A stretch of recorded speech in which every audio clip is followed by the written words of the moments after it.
नमस्कार दोस्तों, स्वागत है आपके अपने YouTube चैनल ज्ञान टॉक विद संदीप में। मैं संदीप चौधरी आपका हार्दिक स्वागत करता हूं। दोस्तों, हमारी स्टैटिक जीके की सीरीज चल रही है और आज हम लेकर आए हैं पार्ट 4। ठीक है, ये सामान्य ज्ञान की हमारी सीरीज चल रही है स्टैटिक जीके की। आज है ये पार्ट 4। इसमें आज हम करेंगे 20 क्वेश्चंस। ठीक है, 20 क्वेश्चन। सभी क्वेश्चन बहुत मोस्ट इंपोर्टेंट हैं, सभी को ब्रीफ किया जाएगा। इस वीडियो की पीडीएफ आप मेरे टेलीग्राम चैनल ज्ञान टॉक विद संदीप से प्राप्त कर सकते हैं।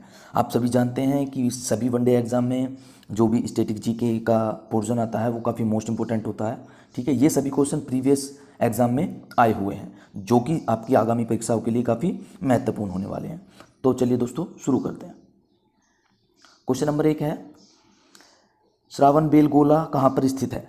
तो देखिए दोस्तों, श्रावण बेलगोला ये एक शहर है जो कि कर्नाटक के हासन जिले में स्थित है। कहाँ पर? कर्नाटक के हासन जिले में है। ठीक है, कहाँ पर है ये? कर्नाटक के हासन जिले में है। और श्रावण बेलगोला में भगवान गोमतेश्वर ये जो है, ठीक है, भगवान गोमतेश्वर की एक 58 फीट ऊंची मूर्ति है। ठीक है, भगवान गोमतेश्वर, बाहुबली के नाम से जानते हैं इनको।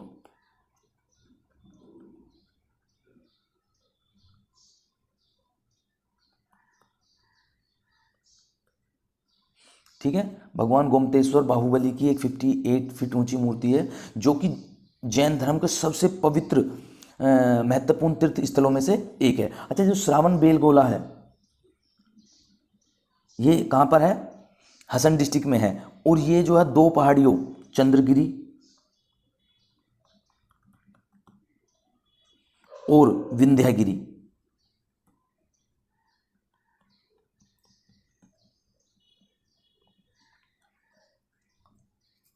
से घिरा हुआ है।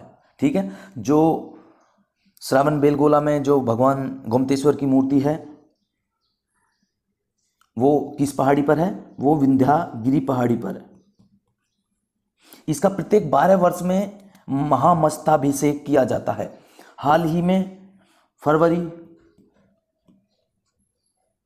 2018 में इसका महामस्तकाभिषेक किया गया है। अगला महामस्तकाभिषेक कब किया जाएगा? 2030 में इसका किया जाएगा।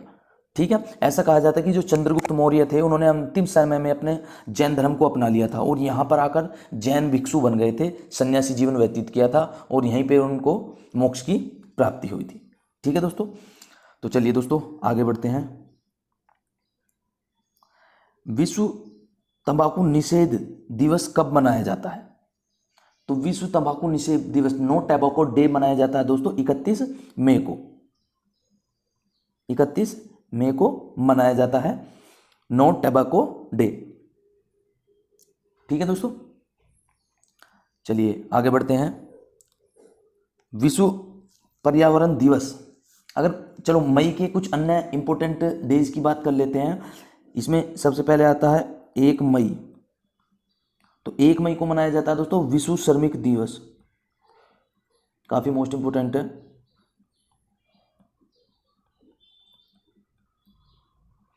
ठीक है, उसके बाद 3 मई को मनाया जाता है विश्व प्रेस स्वतंत्रता दिवस।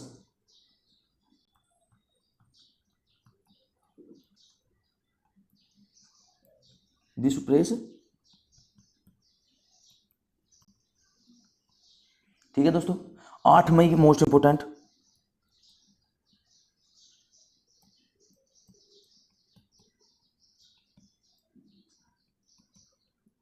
विश्व रेड क्रॉस दिवस। उसके बाद 21 मई को मनाया जाता है, 21 मई को मनाया जाता है विश्व आतंकवाद निरोधी दिवस।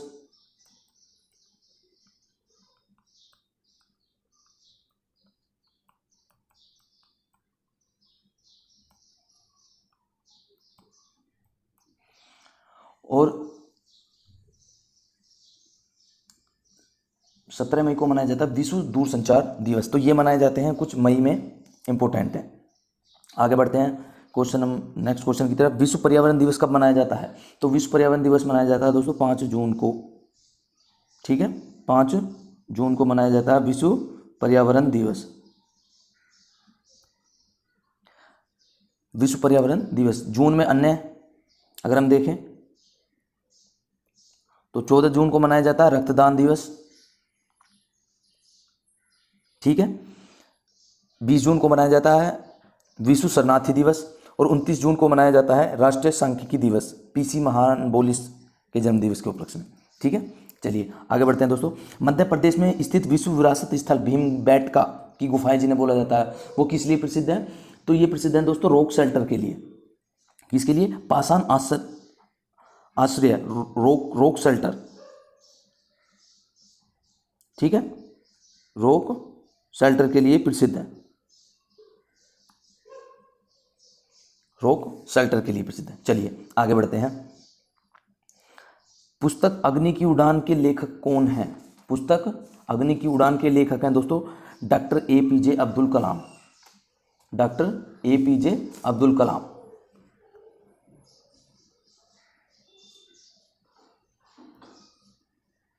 ये है अग्नि उड़ान, ये विंग्स ऑफ फायर,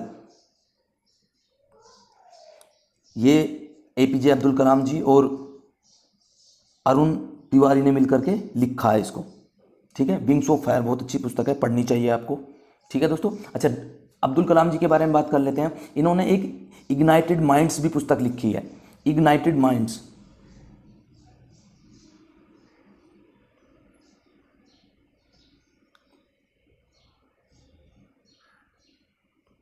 ठीक है, इग्नाइटेड माइंड्स।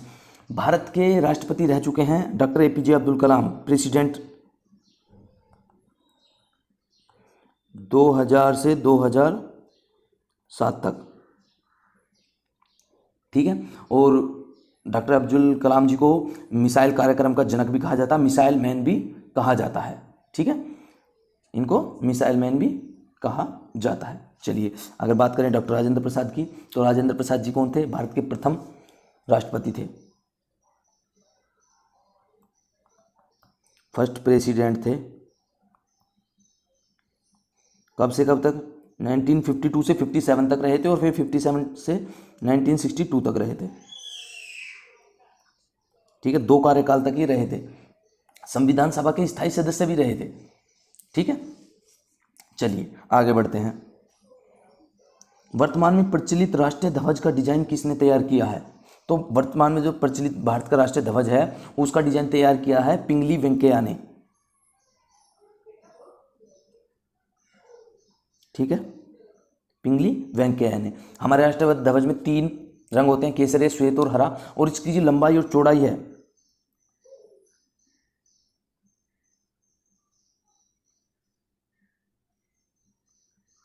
ये 3:2 में बटी होती है। और बीच में क्या होता है? बीच में होता है दोस्तों अशोक चक्र,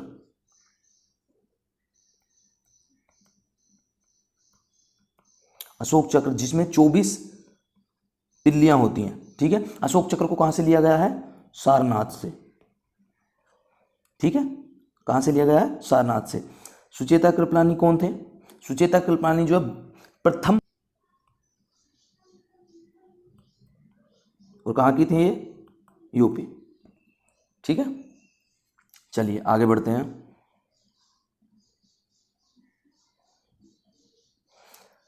सांडों को वश में करने का खेल जल्लीकट्टू किस राज्य में प्रसिद्ध है? तो ये है प्रसिद्ध दोस्तों तमिलनाडु में, तमिलनाडु में। ये दोस्तों इसके बारे में एक बात आप याद रखिए, ये पोंगल त्योहार के अवसर पर खेला जाता है, ठीक है, सांडों को वंश में करने के लिए। अच्छा, इसमें हिंसात्मक वृद्धि हुई है, तो इस कारण सुप्रीम कोर्ट ने इसमें रोक लगा दी है, क्योंकि इसमें मनुष्य और पशु दोनों को क्षति होती है, ठीक है ना। अच्छा, सांड युद्ध राष्ट्रीय खेल भी है, किस देश का है? याद रखिए स्पेन का, स्पेन का राष्ट्रीय खेल है। नेक्स्ट क्वेश्चन की तरफ पढ़ते हैं। किस नदी को दक्षिण की गंगा कहा जाता है? ये कहा जाता है दोस्तों गोदावरी को, इसको दक्षिण की गंगा या बूढ़ी गंगा कहा जाता है, ठीक है। दक्षिण भारत में इसका ऐसा ही महत्व है जैसे उत्तर भारत में गंगा नदी का। अच्छा, इसका उद्गम कहाँ से है? उद्गम है दोस्तों इसका त्र्यंबकेश्वर से नासिक के पास पड़ता है।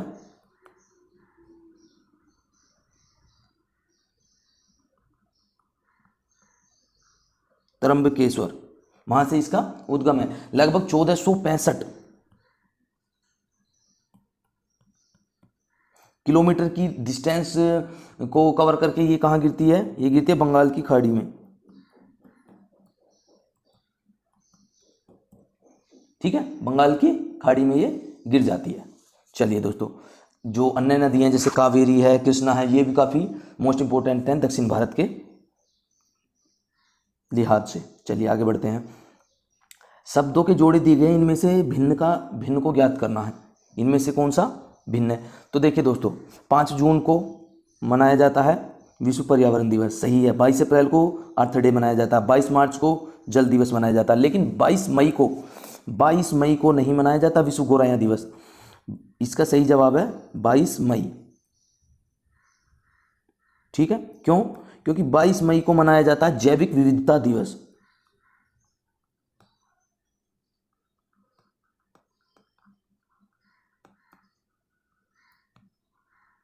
ठीक है, और विश्व गोरैया वर्ल्ड स्पैरो डे मनाया जाता है दोस्तों 20 मार्च को। ठीक है, चलिए आगे बढ़ते हैं। प्रथम भारतीय संचार उपग्रह था, तो प्रथम भारतीय संचार उपग्रह था दोस्तों आर्यभट्ट। ठीक है, प्रथम संचार उपग्रह था आर्यभट्ट, जिसको यूएसएसआर की मदद से 1975 में प्रक्षेपित किया गया था।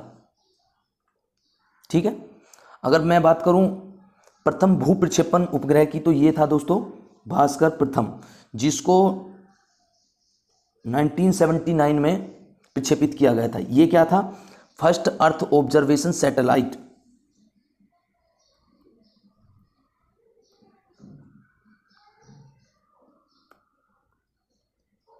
ठीक है, अब हम बात कर लेते हैं संचार से संबंधित। तो इसके लिए हमारी जो स्पेस में जो हमारी एजेंसी है उसका नाम है इसरो। ठीक है, इसरो की स्थापना हुई थी 15 अगस्त 1969 को, और इसका हेडक्वार्टर जो है वो है बेंगलोर में। ठीक है, वर्तमान में इसके जो निर्देशक हैं वो हैं डॉक्टर के सिवान जी। इससे इंपॉर्टेंट एक और 2 काफ़ी अच्छी मतलब एब्रीविएशन है, वो आपको याद रखनी है।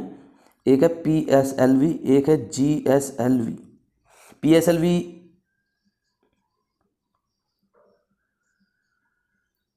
की फुल फॉर्म होती है पोलर सैटेलाइट लॉन्च व्हीकल, और GSLV की होती है जियो सिंक्रोनस सैटेलाइट लॉन्च व्हीकल। ठीक है, ये आपको याद रखने हैं, मोस्ट इंपॉर्टेंट है दोनों।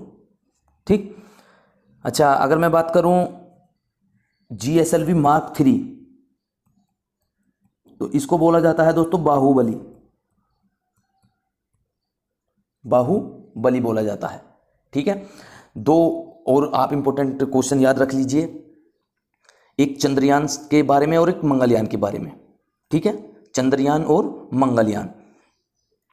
चंद्रयान फर्स्ट जो है वो हमने कब प्रक्षेपित किया था? 22 अक्टूबर 2008 को। चंद्रयान 2 लास्ट ईयर ही 22 जुलाई 2019 को प्रक्षेपित किया था। अच्छा, मंगलयान को बोला गया था MOM यानी मार्स ऑर्बिटर मिशन। इसको लॉन्च किया था हमने 24 सितंबर 2014 को। ठीक है, चलिए दोस्तों आगे बढ़ते हैं। IFSC किसका संक्षिप्त रूप है? IFSC किसका संक्षिप्त रूप है? तो IFSC संक्षिप्त रूप है इंडियन फाइनेंस सिस्टम कोड का। ठीक है, इंडियन फाइनेंस सिस्टम कोड का संक्षिप्त रूप है।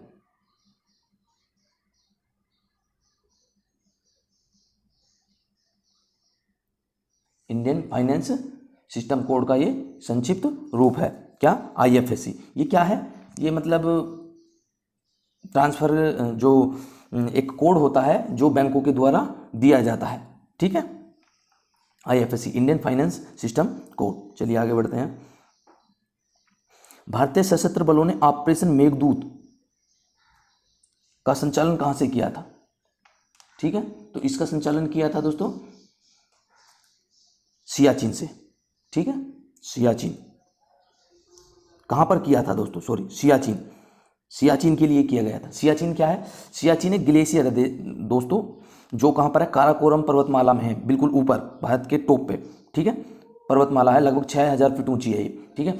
ये क्या हुआ था, सियाचिन क्षेत्र जब पाकिस्तान को भारत ने अपने कब्जे में लेने के लिए, मुक्त कराने के लिए पाकिस्तान से ऑपरेशन मेघदूत चलाया था, ऑपरेशन मेघदूत चलाया था। कब चलाया था, 1984 में चलाया था, ठीक है, ऑपरेशन मेघदूत। सियाचिन ग्लेशियर सबसे ऊंचा युद्ध स्थल है, ठीक है, सबसे ऊंचा युद्ध स्थल है। चलिए कारगिल के बारे में बात कर लेते हैं। कारगिल विजय दिवस,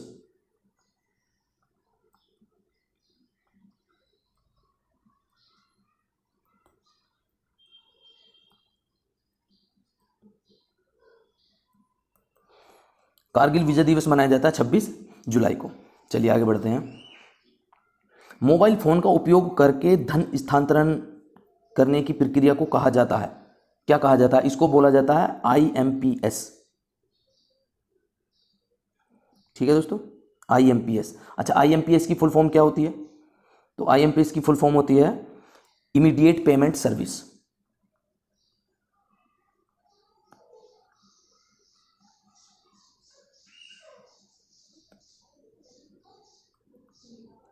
इमीडिएट पेमेंट सर्विस, इसमें आप एक, ये क्या होता है, इसको national payment corporation of India के द्वारा मैनेज किया जाता है, ठीक है। ये एक inter bank fund transfer system है इंडिया में, ठीक है। एक और ऐसा ही सिस्टम है NEFT, जैसे ये दिया हुआ ऊपर NEFT, इसकी फुल फॉर्म क्या होती है,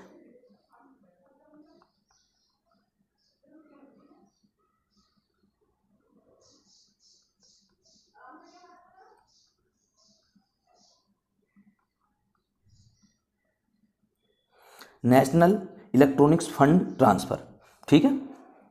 ये भी एक सिस्टम है फंड ट्रांसफर करने का, जिसे RBI के द्वारा मैनेज किया जाता है। RTGS को और देख लीजिए दोस्तों, RTGS ये भी एक फंड ट्रांसफर का सिस्टम है। इसकी फुल फॉर्म क्या होती है, real time gross settlement,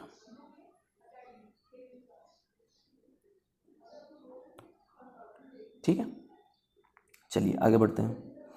UNO का मुख्यालय है कहाँ पर है, तो UNO का मुख्यालय है दोस्तों न्यूयॉर्क में,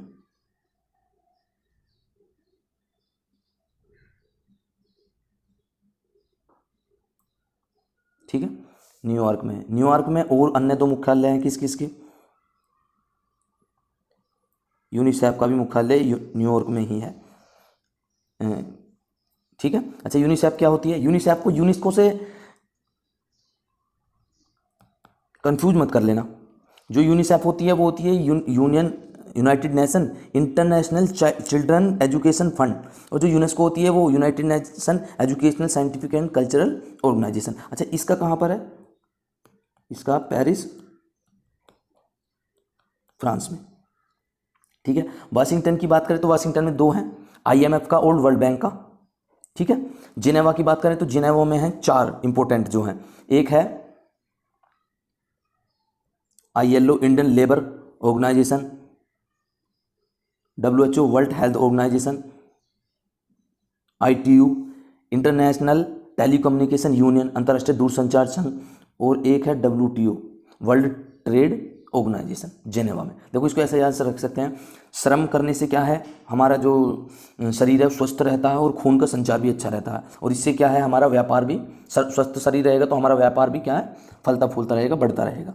बात करें अगर वियना की, तो वियना कहाँ पे पड़ता है, वियना पड़ता है दोस्तों ऑस्ट्रिया में, और वियना में 2 मोस्ट इंपॉर्टेंट, एक तो IAEA और एक OPEC, इन दोनों के संगठन है। IEA क्या है, इंटरनेशनल एटॉमिक एनर्जी एजेंसी, इसका जो अंतर्राष्ट्रीय परमाणु ऊर्जा अभिकरण है इसका हेडक्वार्टर है। एक OPEC क्या है, ये Organisation of the Petroleum Exporting Country का एक संगठन है। अच्छा, इसमें एक CTBT इसका भी हेडक्वार्टर वियना में ही है। CTBT क्या है, Comprehensive Nuclear Test Ban Treaty, ठीक है दोस्तों, तो ये आपको याद रखने हैं। चलिए नेक्स्ट क्वेश्चन की तरफ बढ़ते हैं। स्वतंत्रता संग्राम के दौरान समाचार पत्र यंग इंडिया को किसके द्वारा प्रकाशित किया गया था, ठीक है दोस्तों, तो किसके द्वारा प्रकाशित किया गया था, ये प्रकाशित किया गया था महात्मा गांधी जी के द्वारा, ठीक है। हरिजन पत्रिका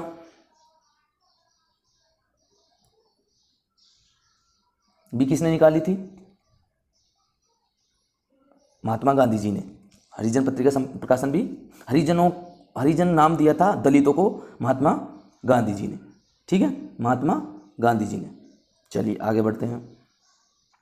भारत का संविधान दिवस को मनाया जाता है, संविधान दिवस यानी इसको एक नाम और देते हैं दोस्तों, ये मनाया जाता है 26 जनवरी को, राष्ट्रीय विधि दिवस।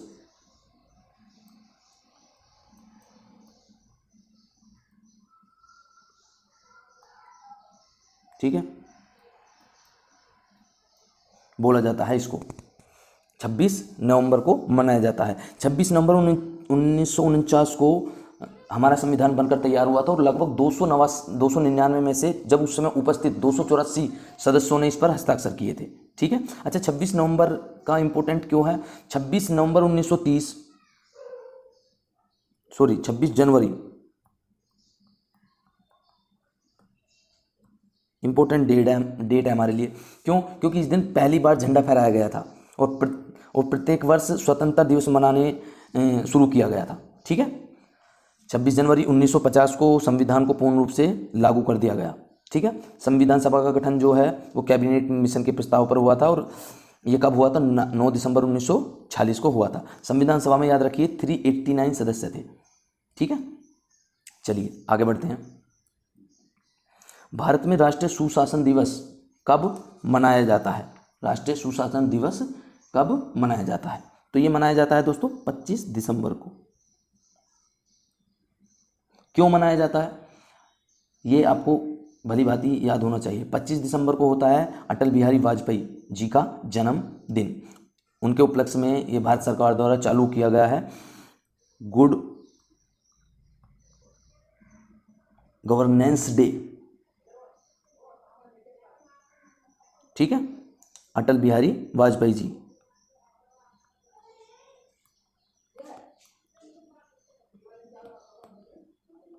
ये भारत के 10th नंबर के पीएम थे जो कि 1998 से 2004 तक रहे थे। अच्छा इनके से जुड़ी हुई एक और इम्पोर्टेंट क्वेश्चन आप याद रखिए। इनकी समाधि स्थल का नाम है सहदेव अटल।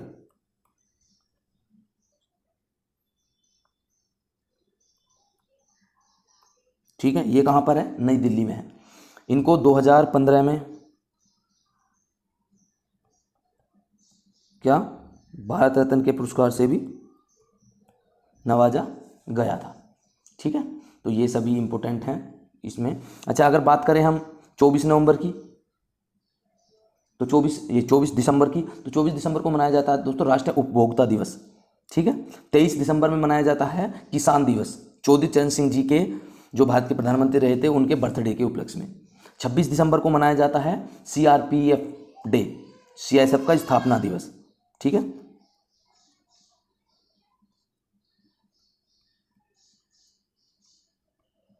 CISF का स्थापना दिवस है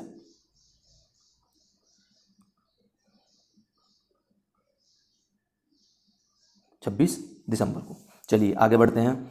अब 5 और 10 रुपए के सिक्के किससे बनाए जाते हैं? तो अब जो तांबे और निकिल मिश्र धातु से बनाए जाते हैं। ठीक है, 5 रुपए के और 10 रुपए के सिक्के। अच्छा सिक्के हुए, पदक हुए, ये बनाए जाते हैं टकसालों में और भारत में 4 टकसाल हैं, मुंबई, कोलकाता, हैदराबाद तथा नोएडा में। मुंबई की सबसे पुरानी टकसाल है जिसकी स्थापना हुई थी 1830 में। सबसे न्यूएस्ट जो है वो है नोएडा की टकसाल, 1989 में इसकी स्थापना हुई थी। चलिए आगे बढ़ते हैं। ऑस्टियोपोरोसिस किस रोग से संबंधित है? ऑस्टियोपोरोसिस जो है वो हड्डी रोग से है। ठीक है, हड्डियों का एक रोग है जो कि विटामिन डी की कमी से होता है। ये किस में होता है? ये होता है वयस्कों में। ठीक है, विटामिन बच्चों में क्या होता है? रिकेट्स।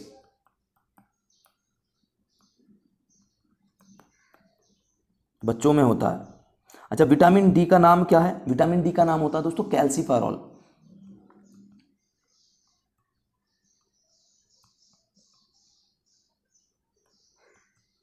कैल्सीफेरॉल। और विटामिन डी का जो मतलब स्रोत है वो क्या है? सूर्य का प्रकाश।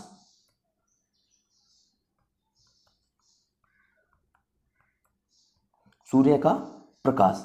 मछली और मछली के यकृत का तेल, दूध, अंडे भी इसके जो हैं स्रोत हैं। ठीक है, चलिए आगे बढ़ते हैं। निम्नलिखित में से कौन भारत रत्न से सम्मानित नहीं है? तो देखिए, भीमसेन जोशी जी को 2008 में दिया गया था। लता मंगेशकर जी को भी उस्ताद बिस्मिल्लाह खां के साथ 2001 में भारत रत्न दिया गया, और 1998 में MS सुब्बालक्ष्मी जी को भी दिया गया था।